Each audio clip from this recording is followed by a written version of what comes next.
मकबरा आप देख रहे हैं, ये अपनी फ़न तामीर के हवाले से कितनी कमालियात पेश कर रहा है। देखें, ये तकरीबन 400 साल पुरानी पहले की तामीर है ये आप देख सकते हैं।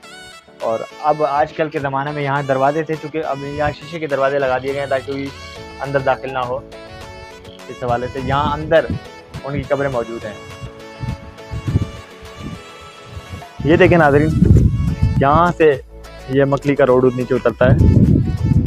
ये रोड के उस तरफ भी मकली कब्रिस्तान है, उस तरफ भी काफ़ी मज़ारात हैं। मज़ारात यहाँ पर बहुत हैं बड़े बड़े बुज़ुर्गों की, जैसे कि अब्दुल्ला शाह साहबी रहमतुल्लाह अलैह की कब्र है। उन्होंने फ़िक़्ह पर, तफ़सीर पर और दीगर फ़नून पर, दीन पर बहुत काम किया है और तसव्वुफ़ पर उनका बड़ी खिदमत हैं। ये देखें, हम बुज़ुर्ग तो यहाँ बहुत मदफून है। बाद अक़वाल के मुताबिक यहाँ कुछ सहाबा कराम की भी कब्रें हैं, लेकिन कोई हवाला, इसका भी ठोस हवाला कुछ नहीं मिलता।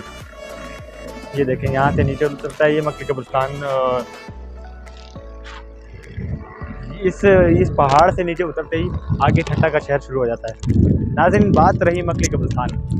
मकली कब्रिस्तान माई मकली नामी एक औरत के नाम पर है, जिनके मुताबिक कई मनगढ़ंत वाक़यात भी हैं। मकली कब्रिस्तान से नीचे उतरते ही जहाँ मकली कब्रिस्तान है वहाँ पर एक मकली मंदिर भी बताया जाता है, जो कि मैं आपको पीछे दिखा रहा हूँ। ये रेड कलर में आप देख सकते हैं। यहाँ पर हमने यहाँ जाने की कोशिश की अंदर, तो वहाँ के जो हिंदू ज़ायरीन थे, जो हिंदू लोग थे यहाँ के, जो इस वक्त इस मंदिर को संभाले हुए हैं, उन्होंने वहाँ आने से मना कर दिया। बाकायदा पुलिस रखी हुई है वहाँ पर, और वहाँ आने की इजाज़त नहीं थी। उनकी मज़हब के मुताबिक वो कह रहे हैं कि यहाँ किसी किस्म का कोई गैर मज़हब आदमी यहाँ पर ना आए। और पुलिस वाले भाई ने भी माशाल्लाह बहुत इज़्ज़त से कहा कि हम चूँकि मुसलमान हैं, बहैसियत मुसलमान हमें ज़ेब नहीं देता कि हम किसी के मज़हब को तकलीफ़ दें।